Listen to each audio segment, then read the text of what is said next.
Hi guys, Claudia Boleyn here. So today we're going to do our usual magazine covers, go through some of the wording used. I will warn you now, there is no new information here. There is nothing, and I think you've probably realised that.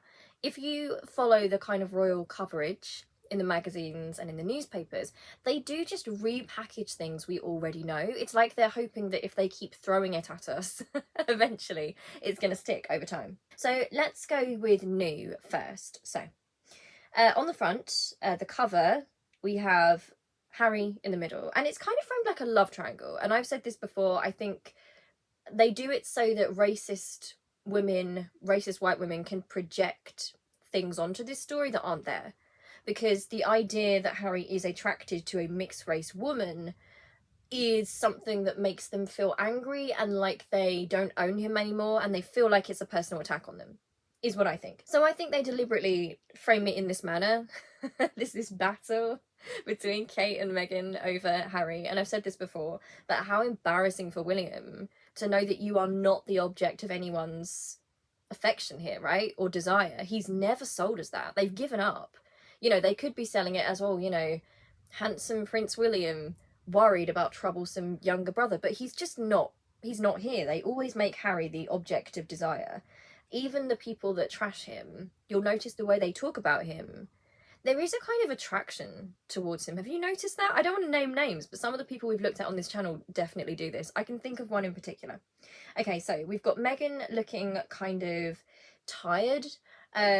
Beautiful as always. They can't seem to catch her not looking beautiful. But it says the last thing Meghan wants is to return to the UK. And then you've got Kate looking like she is strategizing but serious. Kate warned, keep George away from Uncle Harry. We've got lonely and frustrated underneath Harry's picture, which again, he's looking right at us in a way that he does look lonely and frustrated in that picture, or certainly frustrated. But you have to ask yourself with these things. I know it's common sense. If we've got this picture, who's he looking at?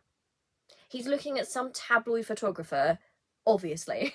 They want to project that, oh, that expression he's giving us of like anger and disgust it's for Meghan, it's for his life. No, he's looking at a tabloid photographer in that moment, clearly. I don't know when it was taken, I don't know what sort of an event, but that is the look of someone who has just seen another camera and is thinking, are you kidding me again? Okay, so it says Harry regrets burning bridges, and the royal author Tom Bauer exclusive. I always forget if it's Bauer or Bauer, but you know him anyway. We did a video about him and Angela Levin recently. They were on Good Morning Britain, and they actually kind of got very embarrassed on there. But I believe Tom Bauer is the one who... So he wrote a book called Revenge, I believe. I got this wrong in the last video. I didn't realise. I thought he was just bringing up something random in his interview. Apparently he's written a book about the situation. He's also written articles where he calls Meghan a narcissist. You can fact check him very easily. You know, it's not a mistake at this point. They don't actually think, oh, this guy knows what's going on. He's a paid troll. They know that he doesn't really care about morality. He'll say anything for their covers. So he's making a lot of money out of this, and it's interesting that he's going around throwing the label narcissist out there so freely when you look at his own behaviour. It's very interesting. But yeah, an exclusive from royal author Tom Bauer. How would he have an exclusive on this? I thought there's no secret agreement. I thought the journalists aren't doing PR. I thought they're not little henchmen for the royals.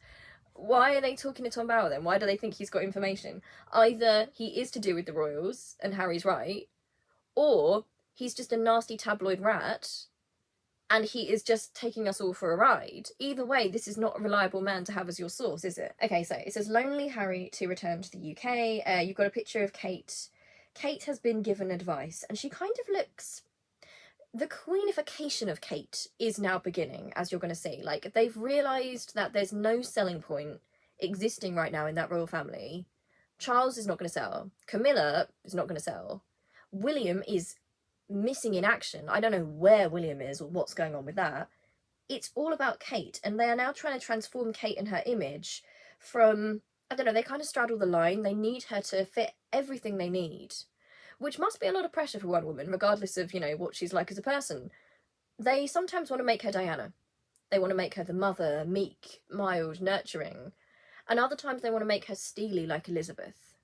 Right? And again, that's interesting because when you look back at Elizabeth, the Queen, you know, I know a lot of people here have a lot of respect for her. you know, but we don't know her as a human being. What we got from her was her role in the firm, essentially.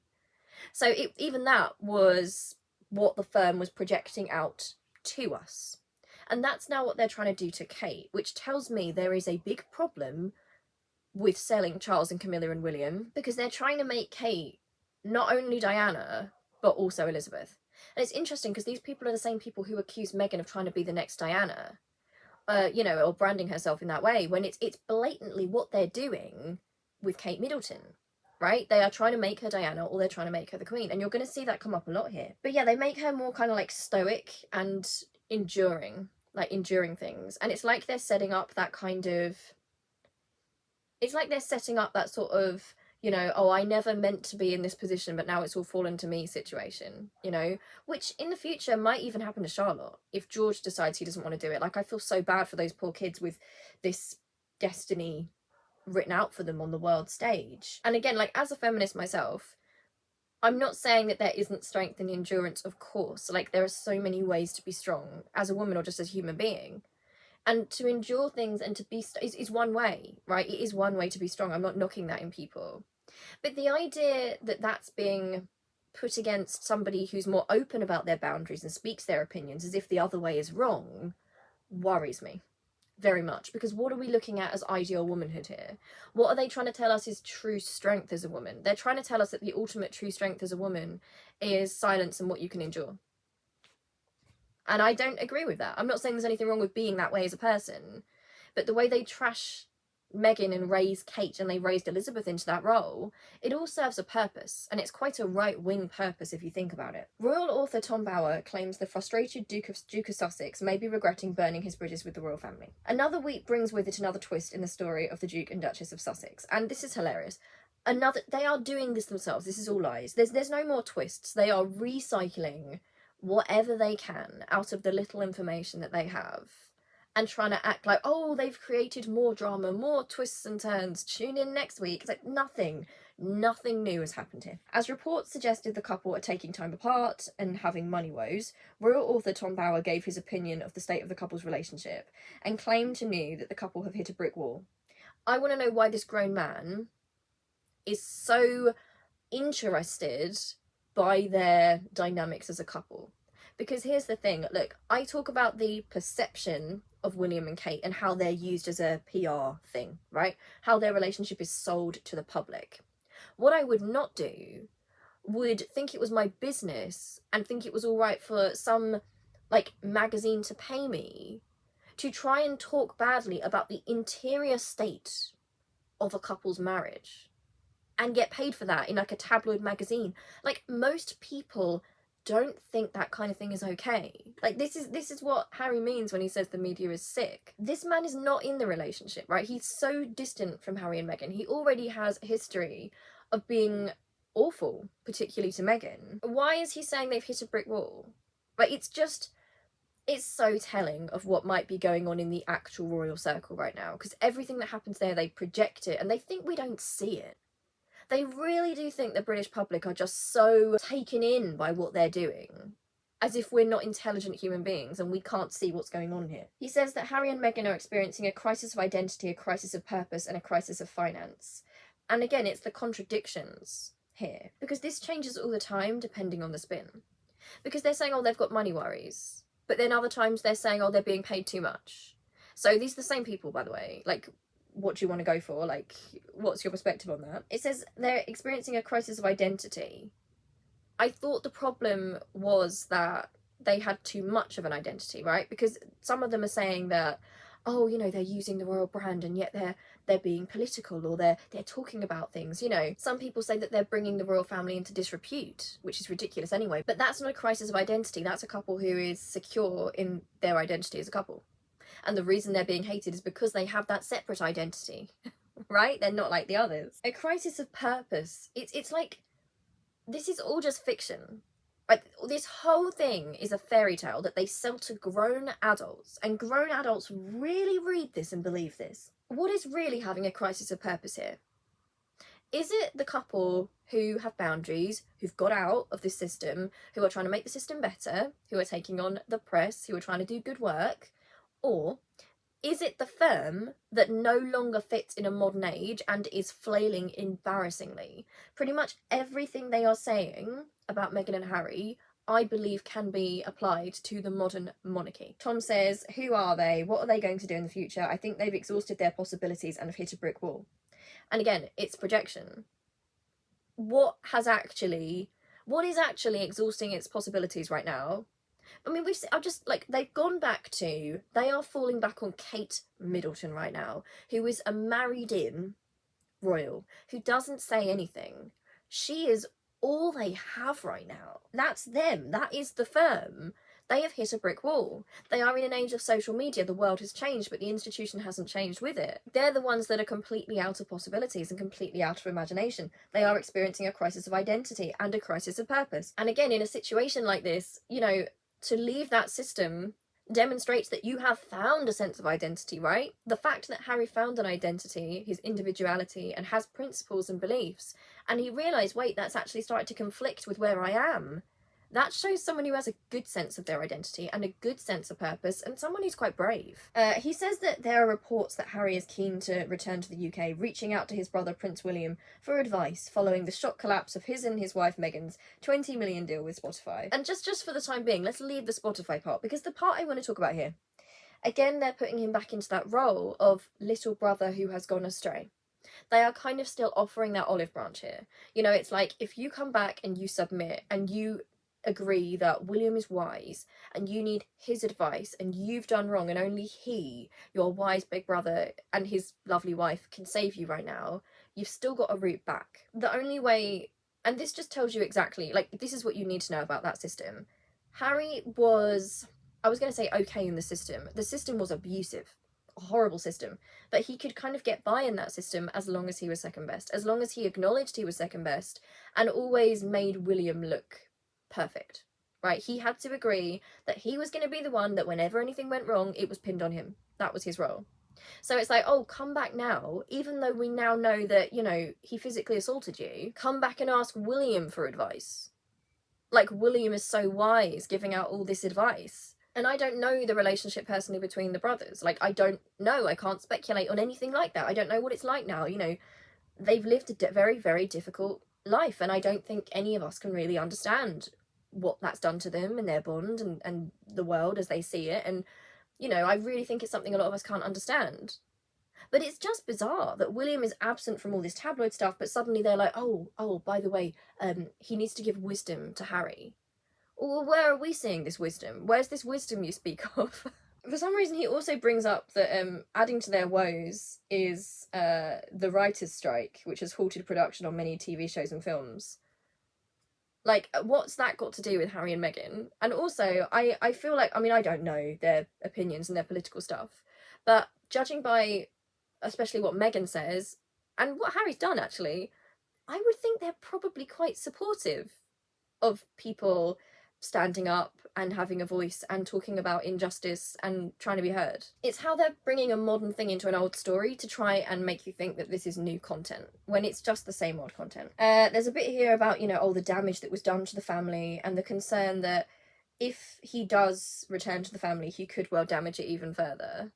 And again, it's like a no-win situation, because they're like, oh, Harry, leave your demon wife, leave your actual children, come back to us, marry a white girl, be second best to William, worship Kate. Also, don't come back because you'll damage everything. So it's like, it's so obvious, right? And this is why, you know, even if Harry had gone by himself, right, say he'd never met Meghan and he'd got out of there, this is why it is not a healthy environment, because even now, when they're kind of offering that kind of olive branch, they're making it really clear that, so by the way, when you do come back, whenever things go wrong, that's exactly how we're going to use you. That's your function in the system. We're going to act like, oh, it's because you're back, and that's why it's all gone wrong. Like, we are once again going to put everything on you. He speculates about Meghan being horrified that Harry might want to live in London, and he claims that London was just a stepping stone for Meghan. I would imagine the last thing she'd want to do is return to England to live in a small, pokey flat in Kensington Palace. And again, it's weird projection, because remember, Meghan was not born into this system. Meghan lived quite a normal life in some ways. You know, in some ways she was lucky, in other ways she wasn't lucky, you know, but she wasn't born with that kind of wealth and status. the royals were, right? She came from the outside. The implication that this woman who is self-made, who works very hard, you know, by all accounts, the implication that she's now turning her nose up at this small pokey flat as if she's this grand individual who always demands, you know, oh, I must have the best, I must be super rich. This is somebody who gave up so many things to marry Harry in the first place. She had quite a comfortable life. She had raised herself into a position which I think a lot of us would kind of enjoy, quite a lot, honestly. And she sacrificed a lot of that. It is the royals who have these palaces that are paid for by taxpayers. I'm not aware that Harry and Meghan are using the taxpayer money to fund their multiple houses. Like, I'm not aware that they're doing that. You know, the idea, oh, she wouldn't want to live in a small, pokey little flat. Tell me about William and Kate's living situations, I should say. Right, they're so ridiculous because by saying these things, they are accidentally making people think, right? It's like, imagine if they are actually sleeper agents and they are actually really anti-monarchy all this time. Angela Levin, Camilla Tominey, like Piers Morgan, Tom Bauer, they're actually secretly really anti-monarchy and they're being deliberately ridiculous so that people wake up. You know, imagine. Because why are they making us think about, oh, wealth and greed and, oh, they don't want to live in a small house? All it makes me think of is the extreme wealth of the royal family. Right, all that stuff, which a lot of them are born into and isn't their fault anyway. And I don't know if they could deconstruct it if they wanted to, because again, it's like family, firm, business, it's all tied together. But why, if we're thinking about money and being and grandiosity, would the problem be the couple that are making their own money? Tom says about how Harry has lost so many friendships. I can imagine he's feeling lonely and frustrated and probably regretting that he doesn't have a relationship with his family too. But I think he's burned too many bridges and dug himself a hole. It's going to be very hard for him to get out of it. Again, they want him low and grovelling. You know, there is a way out, but they are going to want blood, right? They are going to want him to completely humble himself. That was always his role. It's interesting, they mention his worries about his nephews and niece. And he says that, and Tom says that these comments are likely to have caused concern for the Prince and Princess of Wales, and royal expert Angela Levin, an old favourite, has a warning for Kate. Keep Prince George away from his Uncle Harry. Now, first of all, again, these royalists, they are so delusional. They are grandiose themselves. They are so narcissistic and thinking they're so powerful. If you're a royalist, why are you then advising your future queen? Know your place, right? If you're a royalist, you should know your place. I'm sorry, that's what you believe in. If you're not a royalist, go right ahead. But if you believe in that system, why are you telling her what she should be doing? Why are you telling her to disregard something which is coming from another person higher up in the system, which is Harry? Right? In that system, isn't Harry Angela's superior? Angela says that Kate is well aware of the challenges that lie ahead for George as he grows up with the world's paparazzi cameras trained on him, and she has done everything to ensure that he's equipped with the emotional tools to face those pressures. And, you know, I've got a video coming on this. I've been collecting a lot of the coverage of George, especially when he was 10. His 10th birthday was a really weird one, the way they covered that. I won't get into this now, but how are they protecting George from this while villainising the one person in his family who is trying to stop the actual dangers to that boy? And again, Angela says that, of course, Kate and William are there to help George, but he needs to be kept away from Harry's negative influence. And this is textbook in an abuse system, in a cult system even. So what you'll have is you'll have a scapegoat who might leave, and they are a threat. That person is a threat to the system because it shows the people still in the system that there is a potential way out, right? That you can exist outside, because these systems run, whether you might come from a family like this, if you do come from a family like that, I'm really sorry. And the way that you're kind of brainwashed is to think that I can't exist outside of this.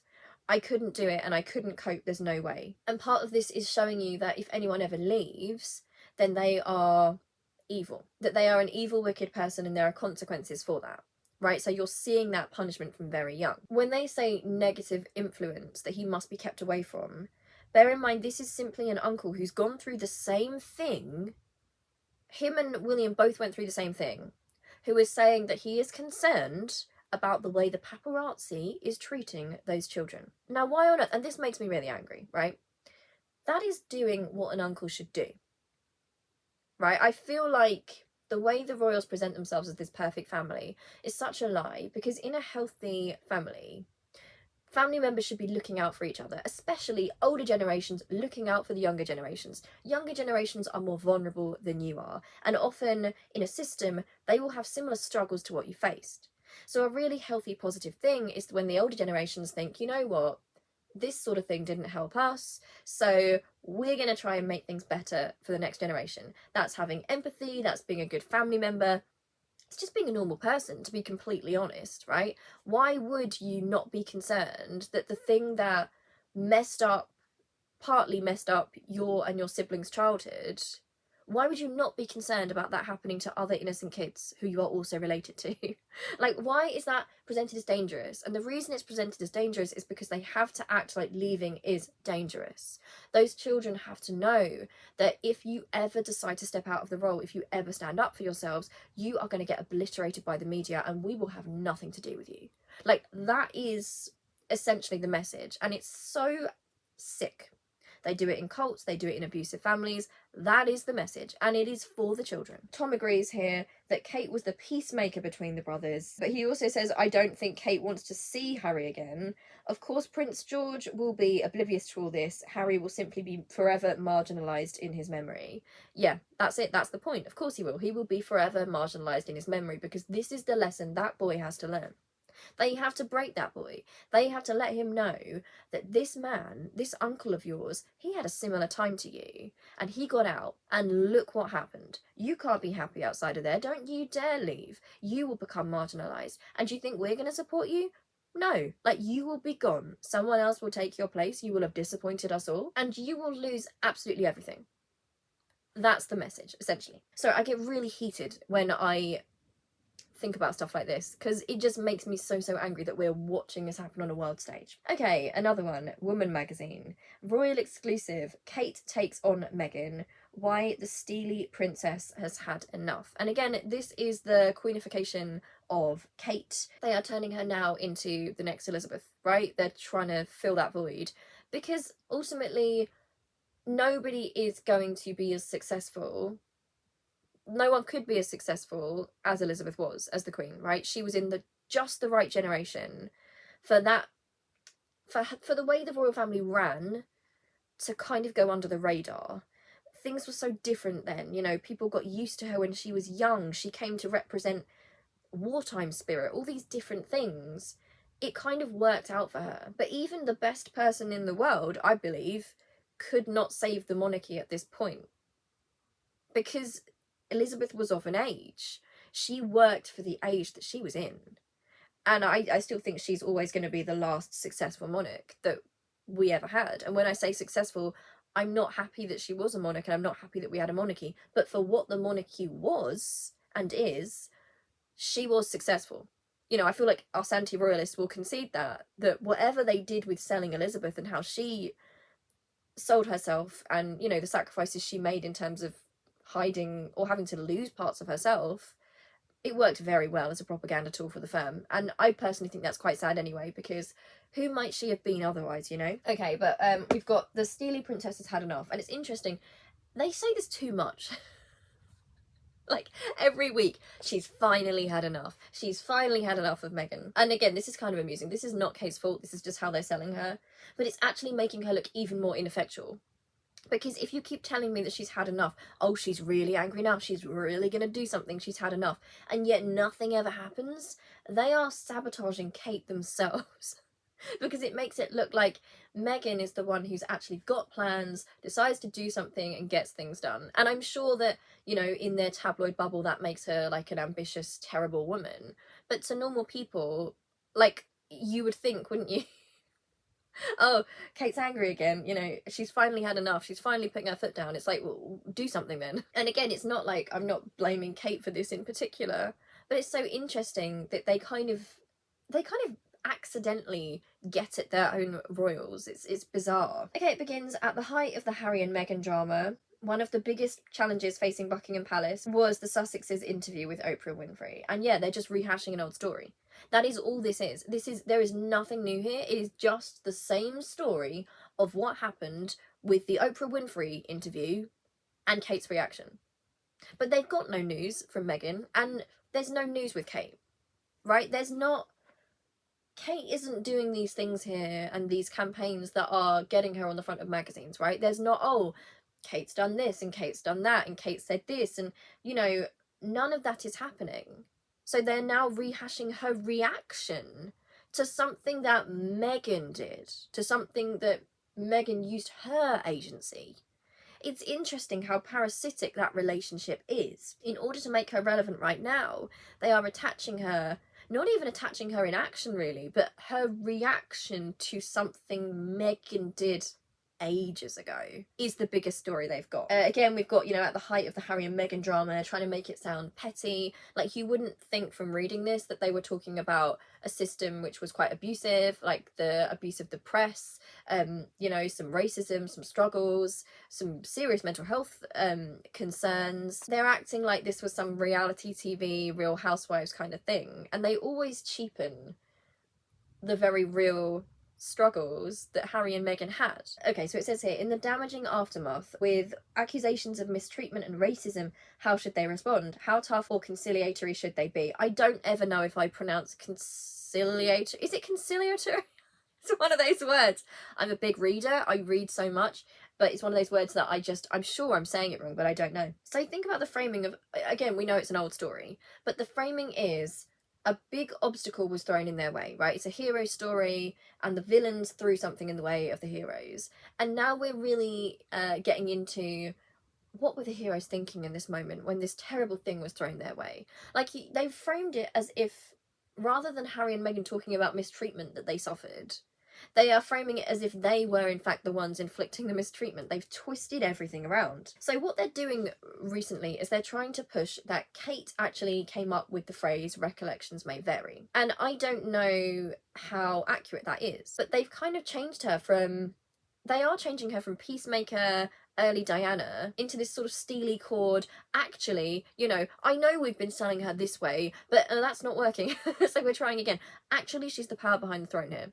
You know, she's steely, she's actually coming up with all these moves, she's putting out these statements, she's got it together, she's so smart, she's so with it, she's savvy, like, she knows what to do. They are acting like the palace were in, like, panic mode, and Kate came in and was like, right, this is my war room, and this is how we're going to deal with it. They're calling it her now famous response to Harry and Meghan. You know, as if that was a great thing to do. Yeah, sure, there's accusations of racism, and all you say is recollections may vary. Right, yeah, that's great. You should feel really proud of that. But they're trying to give her some real agency here, in a way that either she didn't have at the time and they're now making up, or perhaps she did have at the time, but they were too busy selling her as something else that for some reason they didn't want to give her the credit for it, because at that time they were branding her as something else. And again, they always go on about how Meghan's getting rebranded all the time. They have actually gone back to a historic event and decided to rebrand Kate's entire reaction to it suddenly. There's two Kate Middletons here. Behind the scenes, Kate was apparently even steelier than Prince William in helping to devise the robust palace response to the Sussex's racism allegations made in the Oprah Winfrey interview. Like, they're making out like she's a hero. Like, she's in the war room in World War II, you know? Like, oh, how are we gonna beat the Blitz? Like, how are we gonna fight back? This is family members who have felt racism and have felt alienated. And even if, this is a thing that just is ridiculous to me, even if you thought genuinely, okay, I think they've got that wrong, I think they're being too sensitive, like, I think that's not correct. Where's the empathy, right? Where's the kindness? Where's the way that you might say to your family members, well, look, that's not quite how I see it. However, I am so sorry that you felt that way. It's awful that you felt that way, and we want to make sure that you're all right, and is there anything we can do? Like, can we have a chat? Like, we really love you guys. Like, the whole fact that they're making it out to be they threw something and Kate had to counter makes the royals look so guilty, right? Because if there was an accusation of racism from people that you loved and trusted, even if you didn't, you know about it, wouldn't you say, oh, okay, I really didn't know anything about that, let me find out, you know, I'm gonna figure out what happened, like, let us know, we want to make sure that nothing bad happened here. The fact that it's an immediate, we have to stamp this out right now, what does that look like for Kate and William? If it's their camp that we're trying to stamp that out immediately, right? What is that implying to you? about the situation. Okay, listen to this bit. That Kate would want to take on Harry and Meghan may come as a surprise. The then Duchess of Cambridge may come across as charming, demure, and somewhat inscrutable, but behind the scenes is much steelier than she appears. In fact, courtiers liken her to a steel marshmallow or an iron fist in a velvet glove, in much the same way as Queen Elizabeth, the Queen Mother, was once described. And again, this is fascinating because, you know, I believe the Queen Mother wasn't thought of as being a particularly nice person. You know, they have rebranded Kate from nothing. It's like she was a blank canvas, and even then they branded her wrongly. So now they're going back like, oh, you may have seen our original branding. But anyway, we're changing it. All along it's been completely different. Why would you, like, it's embarrassing. Imagine being called a steel marshmallow. Kate Middleton. The steel marshmallow, of course. Iron fist in a velvet glove. Like, again, it's, and there is a racial element here. Because the idea of Kate Middleton being this person, right, who's actually making the decisions, who is this iron fist in a velvet glove, you know, who's steely, we're meant to think, oh, good for her, good for that woman. If Meghan expresses any kind of frustration, and I say this like, when Meghan expresses frustration, it's done in an articulate way. She's always really calm about it. She's a very good speaker. It's always how dangerous she is. Oh no, she's in charge of everything. She's controlling Harry. She's putting out all these statements. She's trying to rebrand herself. This is what they're doing to Kate. This is how they're trying to sell Kate. Why is Kate making these decisions for the actual royal family when the Queen was still alive? Why is that seen as good for her? She was actually making all the decisions. If that was Meghan, they would say, how dare you think that you could make a decision like that for this family? Step back. But suddenly it's supposed to be a good thing. This was the time when Elizabeth was still alive. If Meghan had done it, they would have said, how dare you overstep, first of all, your husband, who is higher ranked than you, and then the heir, and then the actual monarch. Like, how dare you do that? All they're telling us is the Queen wasn't actually in charge. They are undermining their own Elizabeth narrative right now to try and raise up the steel marshmallow. Valentine Lowe, in an updated version of his royal book Courtiers, says she does not get as much credit as she should because she's so subtle about it. She is playing the long game. She has always got her eye on, this is my life and my historic path, and I am going to be queen one day. If that was Meghan, they would say that is manipulative, that is cunning, that is single-minded, brutal ambition. That is saying, I am going to make it to my role. I don't care what I have to do to get there. I'm going to make it. And I'm not necessarily even saying that a woman thinking that way is bad. But if it was Meghan, that would be portrayed as pure evil. What's the difference?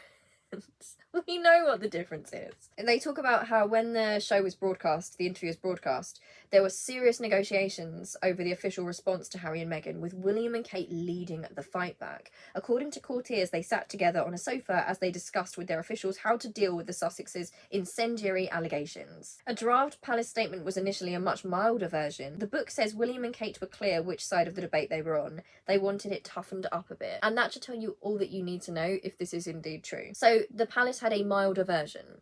So the Queen, right, the palace and her people had a milder version, but William and Kate decided to go 2 levels above themselves and do something tougher and try and stamp it out.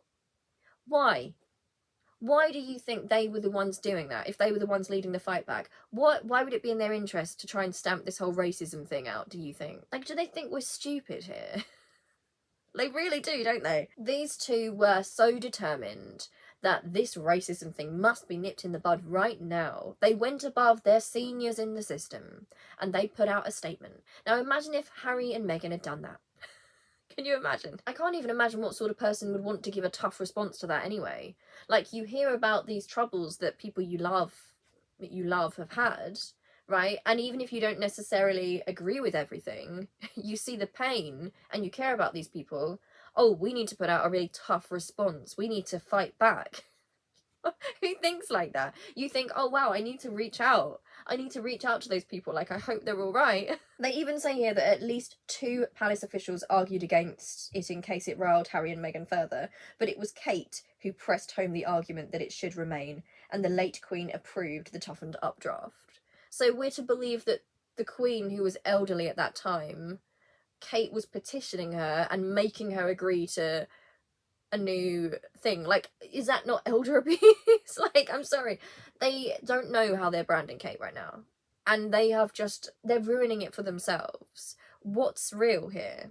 Like, what's actually going on? Why would they also think this is a good thing? Do they think the public want to believe that Kate was actually there, like, pressuring Queen Elizabeth into changing a statement when she was elderly? Imagine if that had been Meghan, right? People would actually, I can't imagine the things people would say about Meghan. It ends by saying, Kate, as the wife and mother to a future king, is clearly becoming the strategic power behind the throne, and it is fascinating to discover how central she is now to the royal family. The throne may be some way off, but her power and influence within the firm is key to its survival. How is it fascinating to discover how central she is now to the royal family? So they're basically saying, anyway, Kate's done a bit of a coup. Kate's in charge now. Kate's literally in charge of everything right now. Don't worry, because we know you guys don't like Charles or Camilla or William. It's all about Kate. Like, she's our one selling point right now, and we don't know how to sell her. They talk about her power and influence within the firm is key to its survival. Again, at odds with the way they present her as a meek peacemaker in some places. So they're admitting that an outsider is now key to the survival of this system, of a birthright system. I mean, they're kind of destroying their own argument for monarchy, really, aren't they? Okay, so the others are not going to be so in depth. I'm going to kind of race through them a bit. Bella magazine, Harry and Meghan shock next move. Pair plot comeback after series with embarrassing blunders. You'll notice that they've made the top story here. And actually, the Queen and Kate are on the cover as well. So's Anne, but they've made the front because they know that they will sell the magazine more than anyone else will. The shock next move, there is no shock next move. I haven't got the inside of this magazine, but I had a look in it. There's no shock next move. They plot a comeback, implying that they've been vanquished and now they're trying to attack again, when really they've been really quiet and getting on with their own stuff. And a series of embarrassing blunders. It's a lie. There are no embarrassing blunders that have happened, but they want us to humiliate this couple. Then the second most important thing on this page, we've got a year without the Queen, how Kate and co stepped up. So you're telling me in this royal special, a year without the Queen, you realise that Harry and Meghan are the biggest selling point and you've put them as their main as the main story on the magazine. Okay, but also how Kate and co stepped up. The royal family has become Kate and co. What is wrong with that royal family right now that Kate is their only selling point? Like, I dread to think what's going on with William, because he's the heir and they just have given up. They don't even want to touch that story. They don't even want to raise him up. Presumably because if anything gets out about him, which they think might, the whole thing's going to crumble. So they're thinking, oh no, like, we can't even deal with that happening. It's all going to be Kate. It's really shameless the way they are connecting the Queen, the former Queen, and Kate Middleton. It's like Kate is her successor, out of nowhere. Okay, we've got Heat magazine here, and in the corner it says, new row. Jealous Meghan, I won't let perfect Kate win. New row, there's no row. They're constantly making up. Like, you would think from these magazines that this is a soap opera, and Kate and Meghan are weekly meeting up and having slap fights. That's not what's happening. Jealous Meghan, I won't let perfect Kate win. So it's making her look petty, vengeful. Of course she's jealous of Kate because Kate is this beautiful, pure white woman, and Meghan is this trashy woman of colour. Of course, she's just a reality star. I won't let perfect Kate win. Even in the fake quote they've given her, they're making sure we know that Kate's perfect. Perfect Kate. I won't let her win. We've got Hello magazine, which is a royal fashion special, and they've got Kate, the Queen of Colours, the secrets of the princess's dazzling rainbow wardrobe. And this is very interesting to me because this is what they did with the Queen. So this is not a video about fashion, but I think I really did used to like the way they dressed the Queen, right? In terms of like different colours. She always wore like so many different like bright light colours, and I like to see that. I hope when I'm older and elderly, if I'm lucky enough to become elderly, that I will also dress in colourful things. I think it's really nice. But what they used to do with the Queen a lot is they would put like different colours, like a rainbow of her different outfits. So that's a kind of connection that we associate with the Queen. So they're openly doing the same thing with Kate, the Queen of Colours and the kind of spectrum across. And it's trying to give vibrancy, right? It's trying to give something to this blank canvas that is Kate. It's trying to tell you that this is bright and bold and exciting and new and young and fresh. The dazzling rainbow wardrobe. you know. And Kate is essentially, in these images, she's just a clothes hanger. And I don't mean that isn't in an offensive way to her at all. I mean in terms of, you know, she's there for royal engagement, she's not able to say or do much. It's just colours, right? It's, oh, look at the clothes she's now wearing, you know. We can sell that, you know. Oh, we'll put the clothes on the front. Thank goodness that we've got somebody young and stylish that we can, you know, put on the cover. You know, Meghan is known for being quite stylish. She's got a very different style to Kate, and I'm not a fashion expert at all. I think they both look pretty good, honestly. I'm not like big on fashion, and I think people should just wear what they like anyway.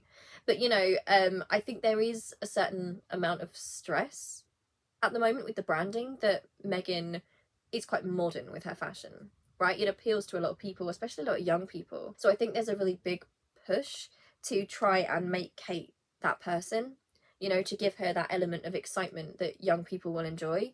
And I just think it's not working because they also want to brand her as someone very safe and mumsy. There are rules in the royal system about what you can wear. You know, I don't say mumsy is a bad thing. I love when Kate wears, like, I personally am someone who's a big fan of, like, I like a long maxi dress or something like that. I love things like that. But again, they're trying to just, whatever they need, they're trying to get from Kate. So from this blank canvas, they're trying to make us think that she's doing everything, when she's not doing anything at all. You know, they're just projecting different things onto her. You know, it's trying to give this personality boost. It's trying to say, look, you look at the brightness here, look at how vivid and youthful and fun this monarchy is. And it's just a load of outfits in different colours, really.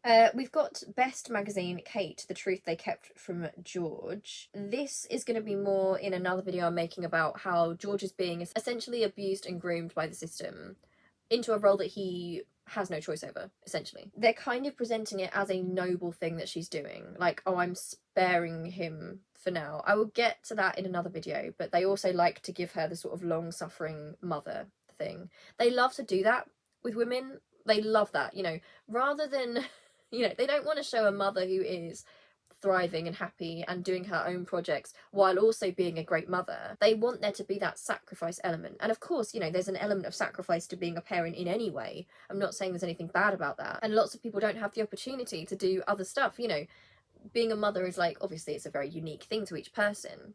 But the idea with Kate is that they're always selling that she is long suffering, you know? And sometimes they compare that to Meghan, you know, implying that because Meghan also has her own pursuits, right, and has ambition, that in some way she's not as good a mother. And I would say that there's many different ways to be a mother, and the royals are always selling that idea that the women in that family, they're doing it to Charlotte very young, they exist to boost the men around them. Like, they endure. They survive and they endure and they prop up the men around them, and it makes me uncomfortable. Okay, we've got Closer Magazine, Split Agony, Meghan and Harry's Last Resort, Therapy. And again, it's trying to twist something really healthy, which is the therapy that we know that Harry gets. I think Meghan's had therapy as well, and I can't recommend therapy enough if you can get it, especially if you've come from abuse or dysfunction in some way. It really messes up, like, the way you see the world, the way you think about yourself. And if you can, you know, get into therapy for that, and I know it's not easy for everyone, it's a brilliant thing to do. And it's, you know, it doesn't just help you, it helps everyone around you. You know, I believe it makes the world a better place, honestly. I think a lot of the bad things that happen in the world are not necessarily committed by, like, bad, terrible people, but I think a lot of people have trauma which is unresolved and is recycled. And I think if we don't process our pain and the truth of, like, what we've been through, then how do we evolve and get to that next step of being comfortable with who we are and then trying to help other people, you know, who are going through the same thing? So the very act of therapy, which is healthy, is something they're now acting like, oh, they're going to therapy because they're unhappy.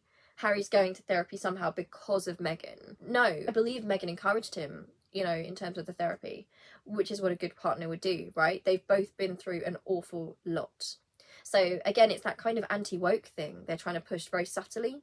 You know, the idea that, oh, these snowflakes and their therapy, and really they're just miserable and their marriage is falling apart. You know, it's a last resort.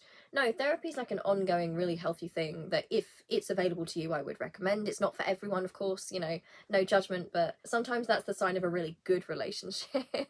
You know, someone who encourages you to do that, you know. And this kind of anti-therapy push I'm seeing a lot in Britain right now.